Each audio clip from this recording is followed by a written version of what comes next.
Alam nyo ba na lalo daw kayong siswertehin kapag gumawa kayo ng Prosperity Bowl 2026? Kaya naman, yan yung gagawin ko ngayon at aking ipapakita ito sa inyo para malaman nyo kung paano gawin ito. Ito na yun lahat, yung aking mga gagamitin, naka-ready na. Una, kailangan natin ng glass or ceramic bowl, dapat round, dahil ito ang magiging pundasyon para sa ating mga kahilingan. Pangalawa naman, kailangan natin ng bulak or cotton for the entry lock para maging magaan ang ating pamumuhay sa buong taon. At saka sa ilalim siya ilalagay, pinakailalim. Ganyan.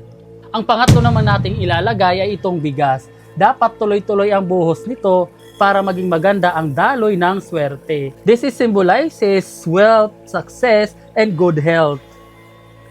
Ayan. Ang pang-apat naman na ating ilalagay ay itong itlog.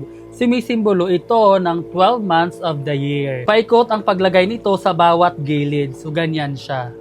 At ang panglima naman na ating ilalagay ay itong gold coin. Ilalagay natin ito sa bawat gitna ng itlog, paikot. Ganyan. This is for good fortune, prosperity, sweet reunion with family and friends. Ang pang number 8 naman ay kailangan natin ng 8 coins. So, ito yon. Ilalagay din natin ito paikot. Ganyan. This is for represent a steady flow of wealth and wish for abundance throughout the year. Ang next naman ay kailangan natin ng 7 na paper bills. Ito yon. Ilalagay din natin ito sa unahan ng mga itlog paikot. Ayan. Para naman ito sa wealth and prosperity for 7 days of the week.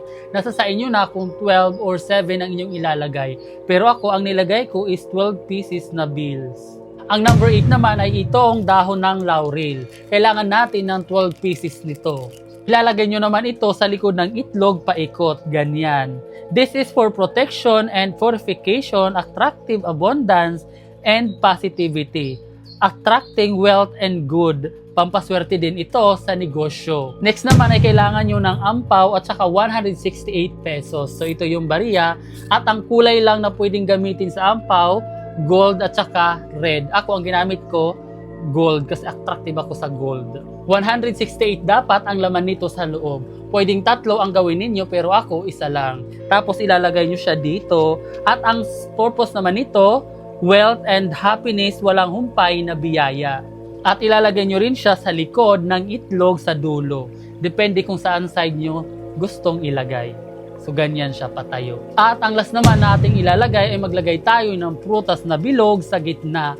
Pwedeng pungkan, mandarin, o di naman kaya orange. At ilalagay natin siya sa gitna.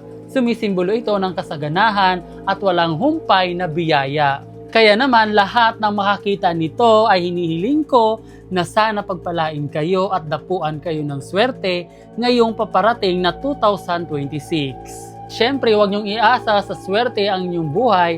Dapat with action at may kasamang dasal para i-bless kayo. Try nyo na rin gumawa ng Prosperity Bowl 2026. Malay nyo magkatotoo ang inyong mga ninanais.